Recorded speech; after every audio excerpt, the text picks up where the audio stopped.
오늘 하나님께서 우리에게 주시는 말씀입니다. 여호와는 내 편이시라.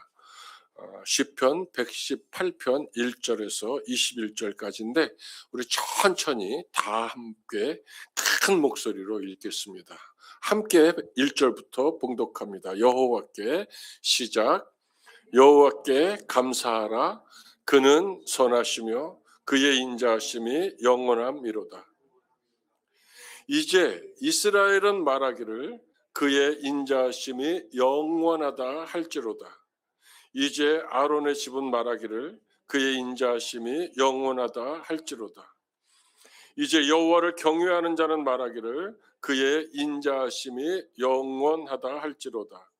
내가 고통 중에 여호와께 부르짖었더니 여호와께서 응답하시고 나를 넓은 곳에 세우셨도다. 여호와는 내 편이시라. 내가 두려워하지 아니하리니 사람이 내게 어찌할까. 여호와께서 내 편이 되사 나를 돕는 자들 중에 계시니 그러므로 나를 미워하는 자들에게 보응하시는 것을 내가 보리로다. 여호와께 피하는 것이 사람을 신뢰하는 것보다 나으며 여호와께 피하는 것이 고관들을 신뢰하는 것보다 낫도다. 문 나라가 나를 애워쌌으니 내가 여호와의 이름으로 그들을 끊으리로다. 그들이 나를 애워쌌으니 내가 여호와의 이름으로 그들을 끊으리로다. 그들이 벌들처럼 나를 애워쌌으나 가시던 불에 불같이 타 없어졌나니 내가 여호와의 이름으로 그들을 끊으리로다. 너는 나를 밀쳐 넘어뜨리려 하였으나 여호와께서는 나를 도우셨도다. 여호와는 나의 능력과 의인들의 장막에는 기쁜 소리, 구원의 소리가 있으며 여호와의 오른손이 권능을 베푸시며 여호와의 오른손이 높이 들렸으며 여호와의 오른손이 권능을 베푸시는도다. 내가 죽지 않고 살아서 여호와께 하시는 일을 선포하리로다.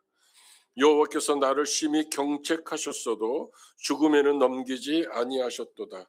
내게 의의 문들을 열지어다. 내가 그리로 들어가서 여호와께 감사하리로다. 문이라 의인들이 그리로 들어가리로다. 주께서 내게 응답하시고 나의 구원이 되셨으니 내 주께 감사하리라. 여보 고마워 라는 이 말이 갖는 무게는 얼마일까요? 가치를 정할 수 있을까요? 우리 분이엘 어르신들 옆에 같이 앉으신 분들한테 나랑 노년을 같이 해줘서 고마워요 이렇게 한번 인사해 보세요.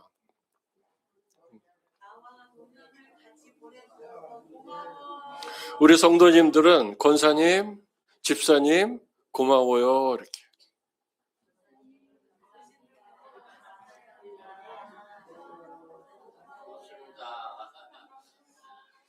목사님 고마워요.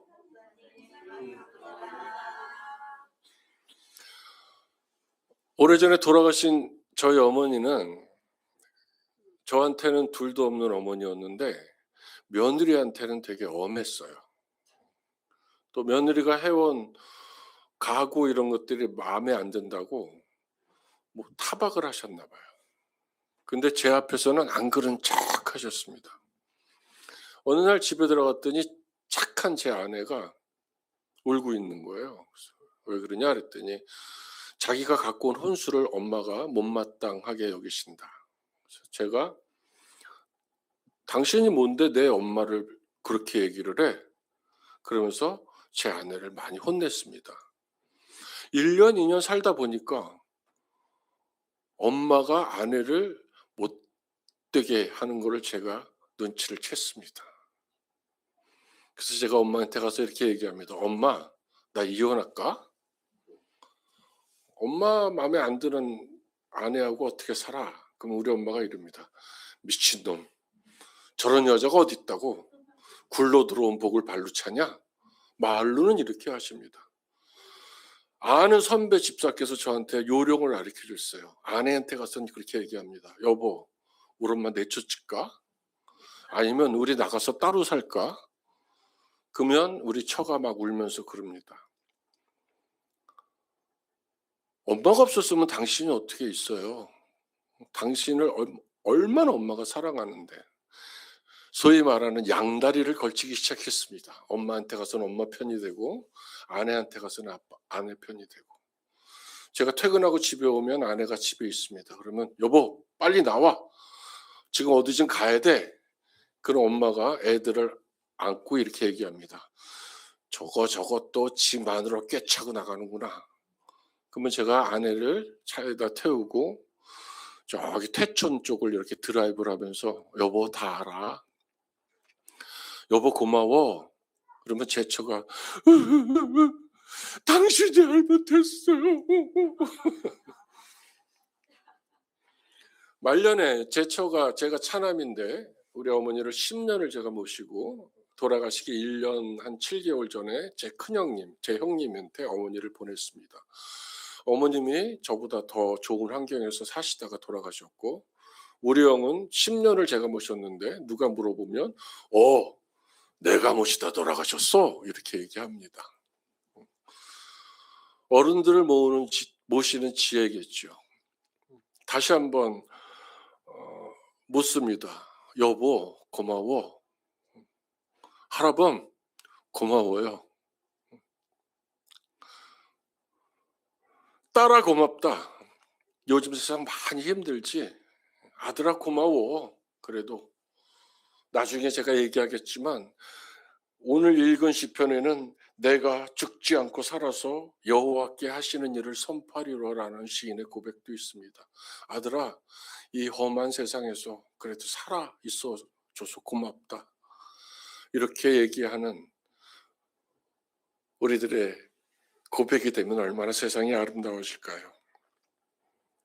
오늘 시인이 자기를 만들고 자기의 삶의 필요를 채우셨던 그 하나님을 자기를 통치하시고 자기 삶을 채우시고 공급하시고 자기와 함께 살아간다는 것을 인정한 다음에 제일 먼저 하는 고백이 여호와께 감사하라.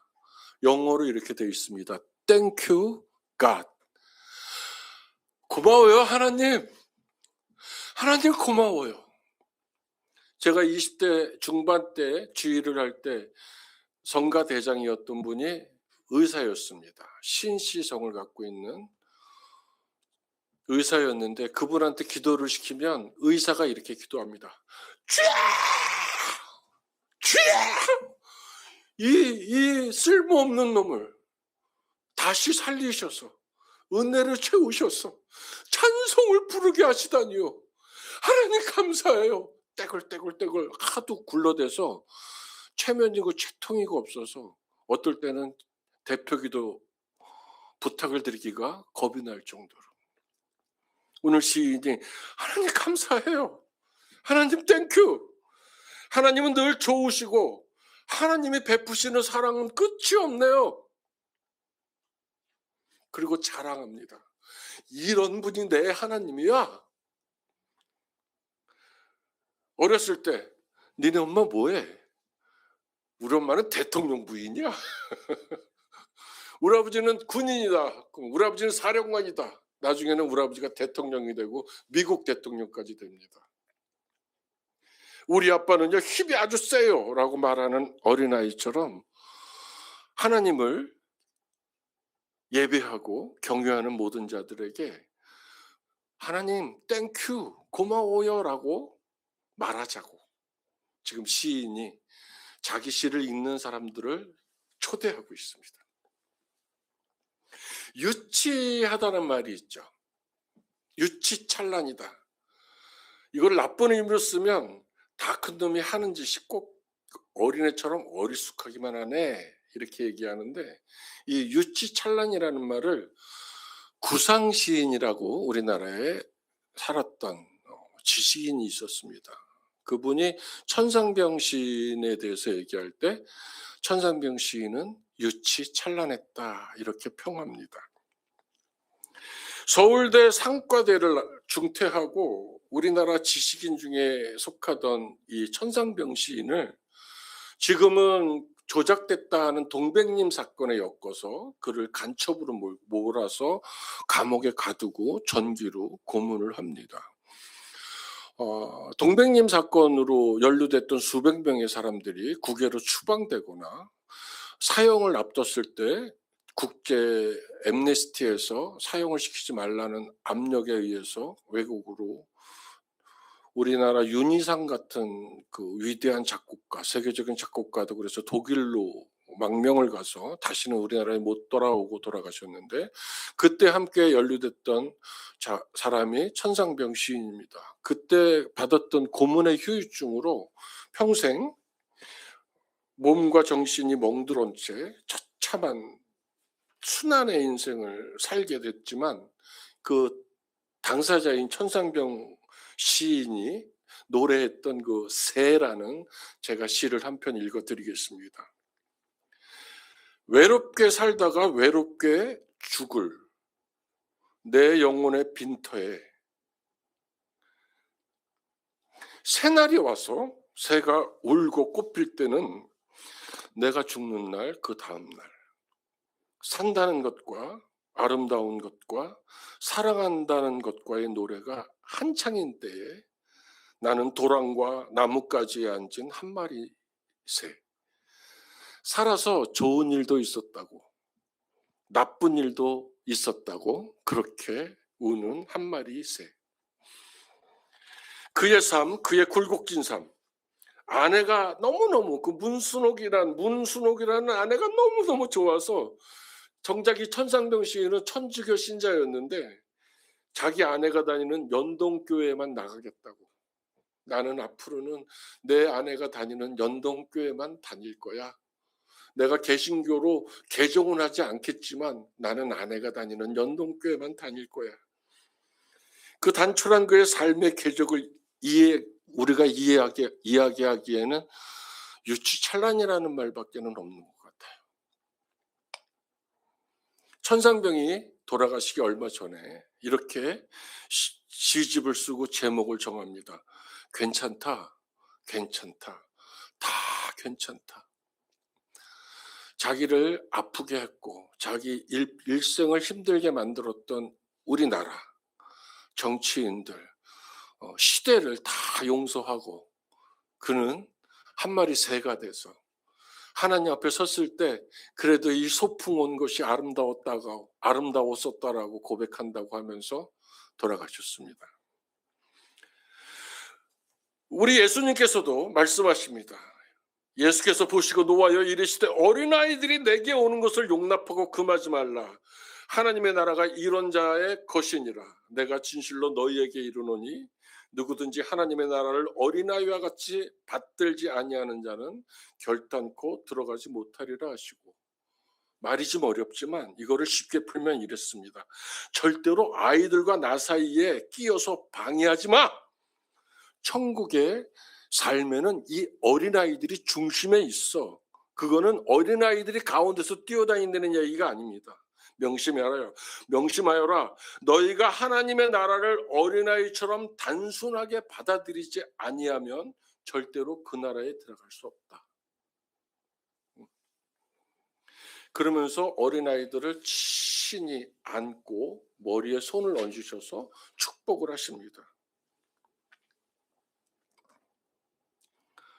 오늘 우리가 보고 있는 시편 118편의 시인에게도 고난이 닥칩니다. 하나님 감사합니다 라고 고백하며 살고 있는 시인에게 고난이, 인생의 역경이 닥칩니다. 시인의 고난은 오늘 그가 사용한 언어로 살펴보면 급박한 위기입니다. 내가 이렇게 살면 가난해질 거야. 이렇게 술을 매일 먹다가는 내 몸이 망가지고 말 거야. 저러다가 큰일 나지가 아니라 예상치 않은 위기, 전혀 내가 그렇게 될 거라고 상상조차 않았던 급박한 위기가 시인에게 확 시인의 삶에 닥친 겁니다. 이거는 준비하지 못했기 때문에 당황스럽습니다. 근데 시인이 이렇게 얘기합니다. 그 문제 덩어리가 시인을 에워쌌을 뿐만이 아니라 또 에워쌌는데 또 에워싼다고 오늘 고백하고 있습니다. 에워쌌을 뿐만이 아니라 그 문제가 자신의 삶 자체를 무너뜨리려고 한다고 부르짖고 있습니다. 그때 시인은 그 문제에 밀려서 넘어져서 질식해서 쓰러져 버리는 것이 아니라 하나님 앞에 마치 어린아이처럼 무릎을 꿇고 하나님 살려줘요. 그동안 내 삶을 채웠던 하나님, 위기 때마다 나를 구원하셨고 나를 도와주셨던 하나님, 도와주세요. 하나님 감사드려요. 이번에도 나를 도와주실 거죠? 라고 시인이 기도합니다. 시편 118편 4절 우리 한번 다 같이 읽어보겠습니다. 시작. 내가 고통 중에 여호와께 부르짖었더니 여호와께서 응답하시고 나를 넓은 곳에 세우셨도다. 이게 오늘 고통, 갑자기 들이닥친 위기에 시인이 하나님 앞에 고백하는 내용입니다. 지난날의 고통에 대해서 하나님께서 그의 간구를 들으셨던 것을 기억하고 구원해 주셨던 것을 생생하게 기억하면서 시인은 하나님이 지금의 내 상황 속에서 내 기도도 반드시 응답하실 거야 라고 하면서 지금 부르짖고 있습니다. 나를 광활한 곳에 세우셨다라고 하는 이 고백은 대적의 수중에서 건져내셨다는 고백일 뿐만이 아니라 그에게 완전한 자유를 얻게 하셨다는 고백이고, 한 발 더 나가서 그의 마음속에 천국의 기쁨을 허락하셨다, 이런 겁니다. 광활한 데서 하나님을 기뻐하면서 마음껏 뛰어놀 수 있도록 하나님께서 은혜를 베푸셨다. 이는 우리가 받는 고난의 때가 오히려 기도에 적합한 때이고 하나님께 응답받는 때다라는 시인의 고백입니다. 아름답지 않습니까?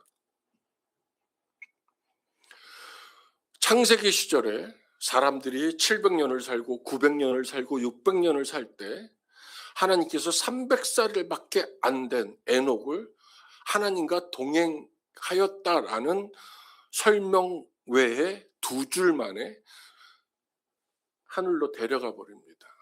성경에는 수많은 사람들이 갑작스런 죽음을 맞이하게 됩니다. 예수님의 제자 야고보는 그냥 단지 헤롯 왕이 잔치 중에 흥에 겨워가지고 칼로 찔러 죽입니다.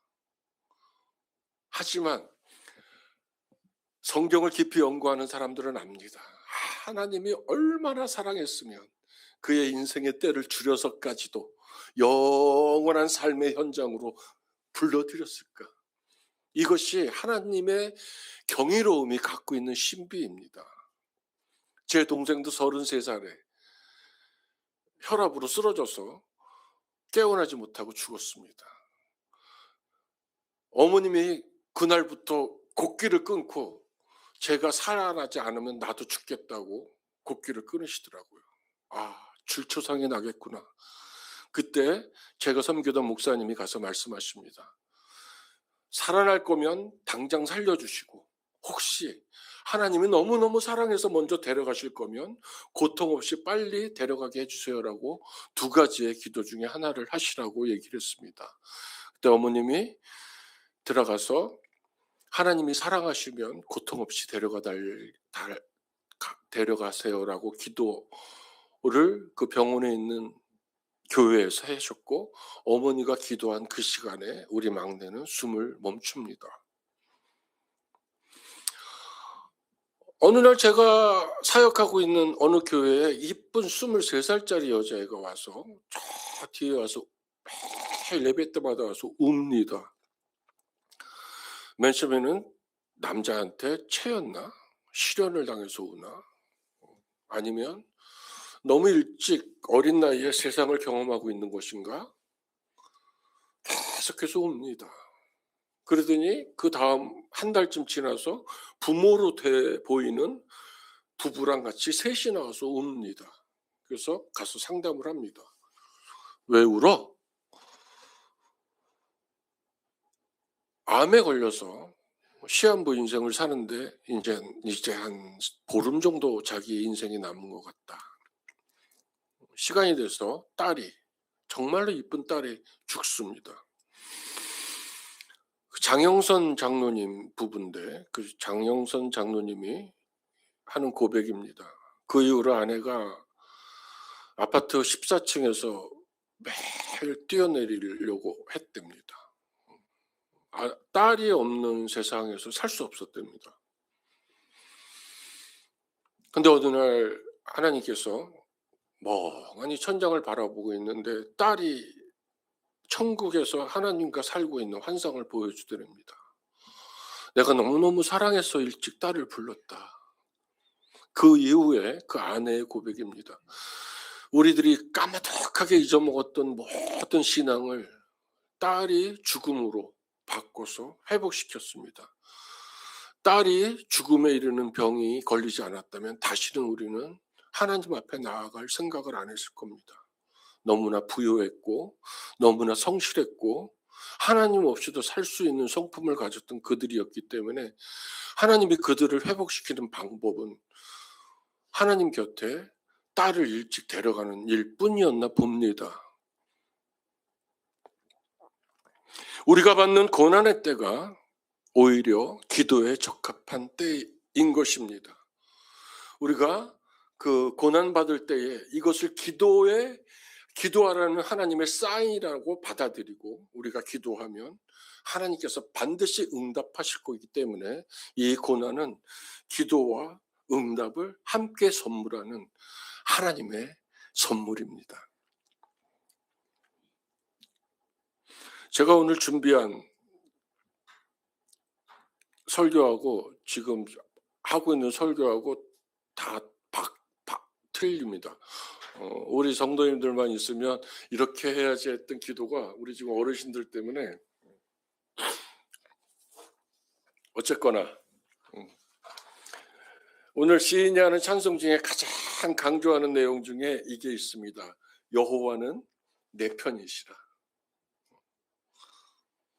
우리 지금 대통령이 내 편만 돼도 시장이 내 편만 돼도 별 4개 있는 장성이 내 편만 돼도 나는 정말 세상에서 정말 위세를 떨치고 살 텐데 여호와가 내 편이시라. 천지를 창조한 그 창조주 하나님이 내 편이다. 나와 함께 동행하시고 나를 만드셨을 뿐 아니라 내 삶을 채우셨고 나를 천국에 들어가는 그날까지 나와 친밀하게 동행하실 것이다. 시인이 그렇게 고백하는 겁니다.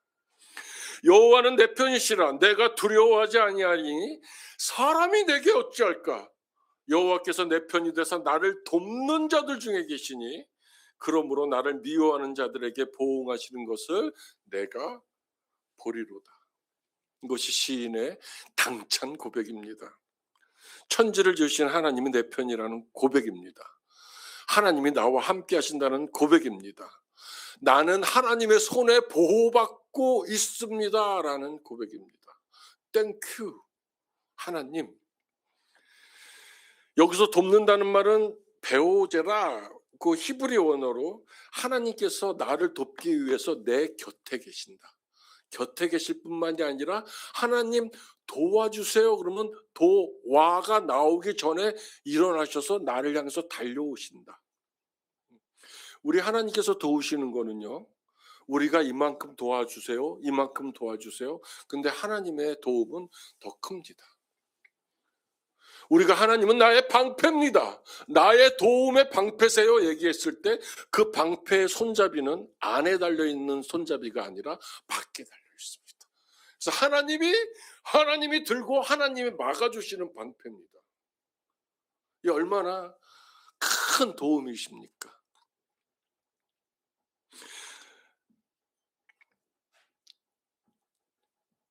우리 장인 제초, 우리 교회 나오시는 분은 알겠지만 저는 우리 초가 제일 좋습니다. 제가 이 땅에 태어나서 가장 잘한 거가 세 개가 있는데, 하나는 하나님을 믿은 겁니다. 그리고 목사가 된 거. 두 번째는 제철을 만난 거. 제가 그렇게 얘기합니다. 내가 다음에 목사가 할 말은 아니지만 다시 태어난다면 어디 가서 숨어 있더라도 반드시 찾아내가지고 내가 또 결혼한다고 그럽니다.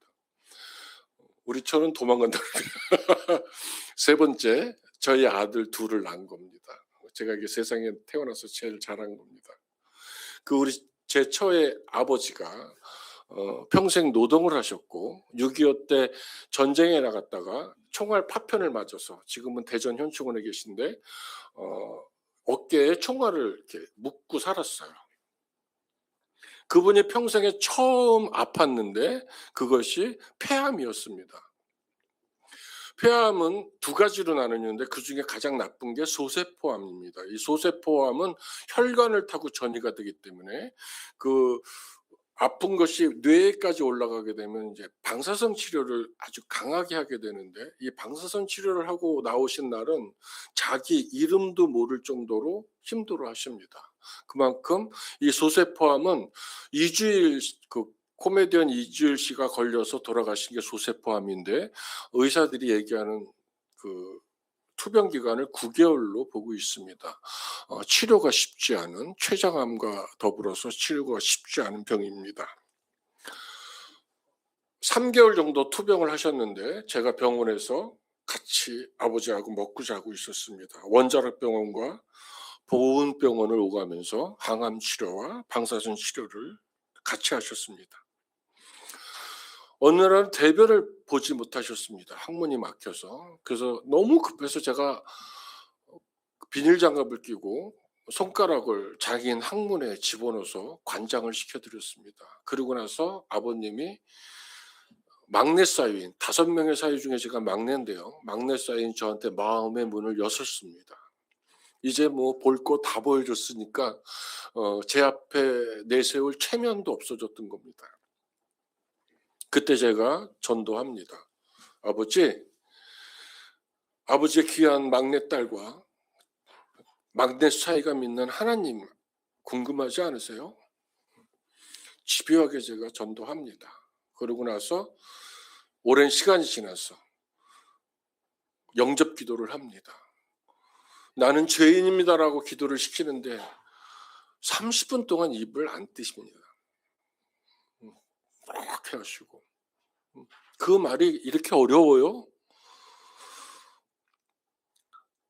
30분 만에 하고 우십니다. 맨 나중에 아버지가 예수를 모르고 살아온 것이 죄고 하나님 예수 그리스도를 아버지를 영원으로 인도하실 구세주로 영접하지 않으면 천국에 못 갑니다라고 얘기했을 때 다 받아들입니다. 그리고 맨 나중에 예수님의 이름으로 기도합니다 하는데 또 30분을 버티십니다. 악한 영이 역사하는 거겠죠. 30분 후에 그 말을 따라하고 엉엉 우십니다. 그러고 나서 제가 아버지한테 약속했습니다. 아버지, 살 날이 한 달 남으면 제가 아버지한테 한 달밖에 아버지 안 남았어. 이제 삶을 정리하셔야 돼라고 반드시 얘기하겠습니다.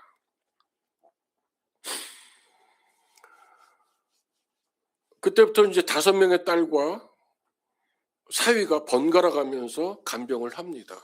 못다한 후회 없는 효도를 제가 이제 환경을 만들어 준 겁니다. 근데 우리 아버지한테는 지울 수 없는 아픔이 있었습니다. 6.25 때 전방에 나가서 영문도 모르는 채 강원도 인제 신남에서 소집이 돼가지고 증집이 돼가지고 훈련도 별로 안 받은 상태에서 소총 하나 들고 따닥 하고 다시 놓는 소총을 들고 전방에 나가서 2-3달 만에 총알을 맞고 병가사 제대를 한 거죠.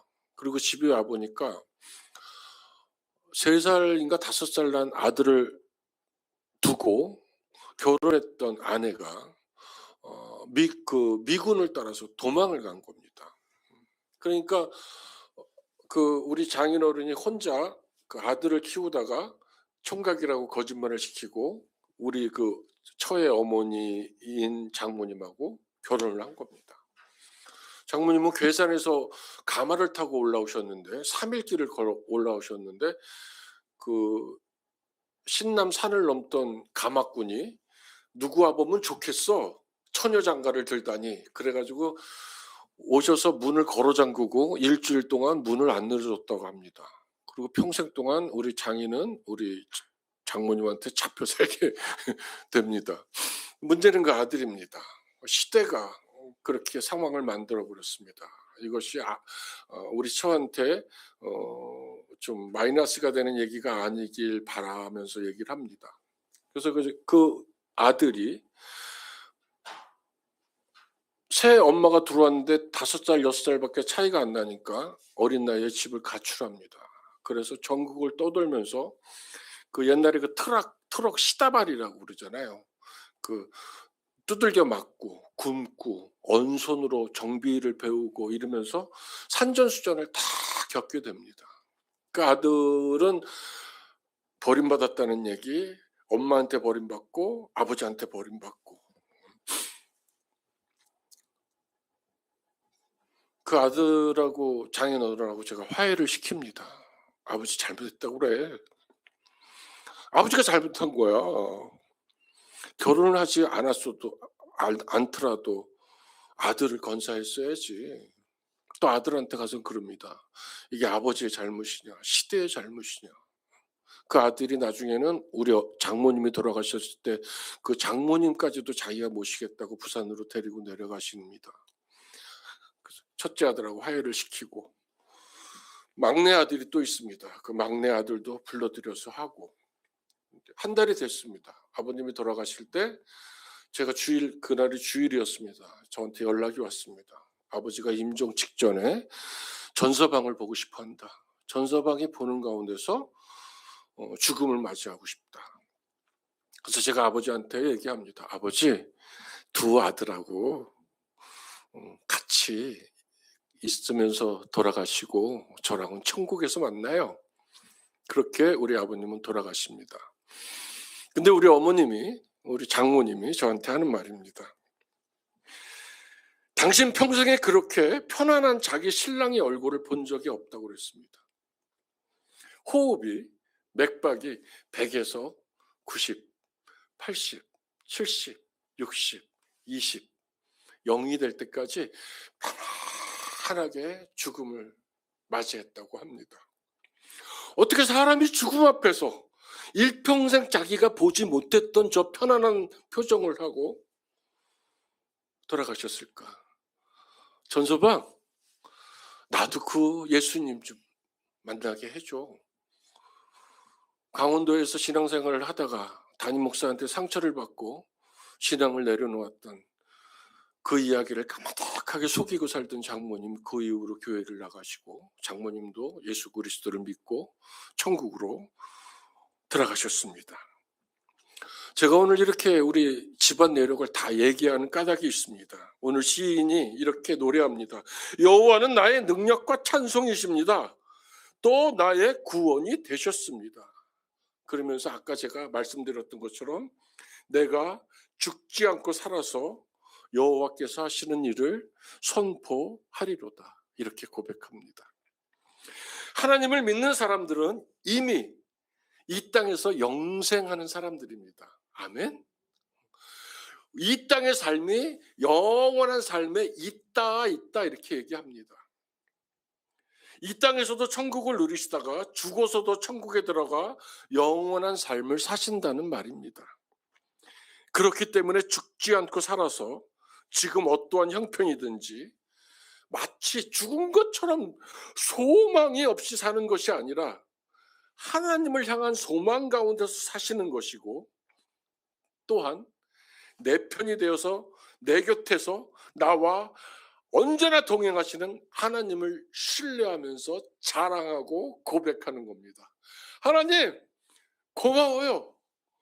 내게 오늘 함께할 어르신들을 줘서, 노년을 함께할 이분들을 줘서 감사해요. 땡큐. 나를 간병하는 이분들이 있게 해줘서 고마워요. 간병하시는 분들은 부족한 나를 통해서 이 어르신들이 마지막 천국에 들어가는 그날까지 이 땅에서 소망을 가지고, 하나님을 향한 소망을 가지고 살아갈 수 있도록 내 힘을 보태 계시니 하나님 감사합니다.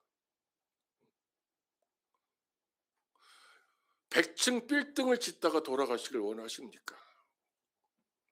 아니면 오늘 벌어지는 것처럼 다른 나라를 침공해서 그 나라의 석유를 뺏어서 내 삶의 부를 채우는 것을 소망하며 사십니까? 하나님은 창세 때부터 우리의 삶을 계획하시는 분입니다. 오늘 우리를 모아놓으신 분이 하나님이시고, 오늘 우리를 이 포도나무 교회에 불러주셔서 우리가 연약한 자들을 위해서 기도하고, 우리를 이 포도나무 교회에 불러서 신앙생활을 하며 말씀을 붙잡고 살게 하신 하나님을 할 자랑하고,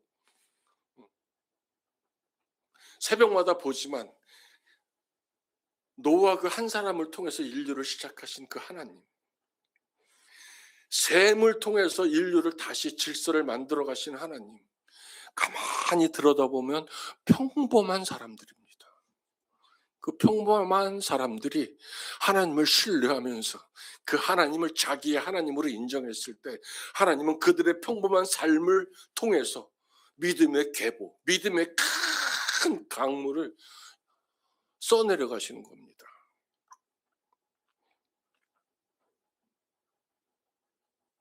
우리 어르신들, 저 한번 제가 하는 말 마지막이에요. 한번 따라 하시겠습니다. 여호와는 내 편이시라.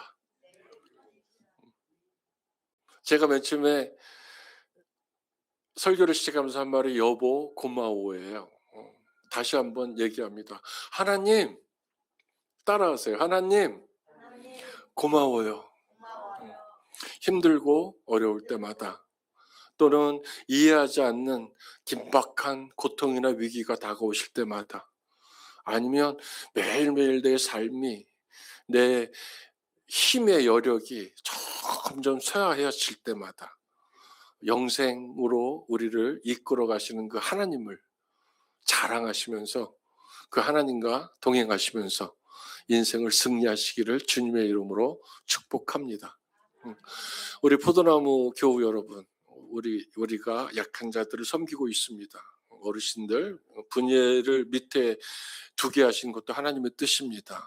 시간 나실 때마다 관심을 두셔서 저 어르신들을 내 어머니, 내 아버님처럼 섬기시는 그런 성숙한 포도나무 교인들이 되기를 주님의 이름으로 축복합니다. 우리 어르신들하고 함께하는 기도라서 제가 짧게 2번만 하려고 그래요. 우리 원래 5번씩 하거든요.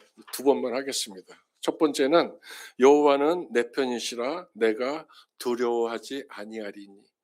혹시 마음속에 걱정되는 거 있거나 이 문제가 정말 풀릴까? 이게 나한테는 굉장히 큰 문제인데 이것이 풀릴까라는 것이 사시면서 지금 있으시면 여호와는 내 편이시다. 내 편이시라 내가 두려워하지 아니하리니. 이 말씀 붙들고 지금부터 잠깐 기도할게요. 하나님이 내 편이시니까 나는 이 문제가 두렵지 않아요. 하나님께서 능히 이 문제를 해결해 주실 거예요.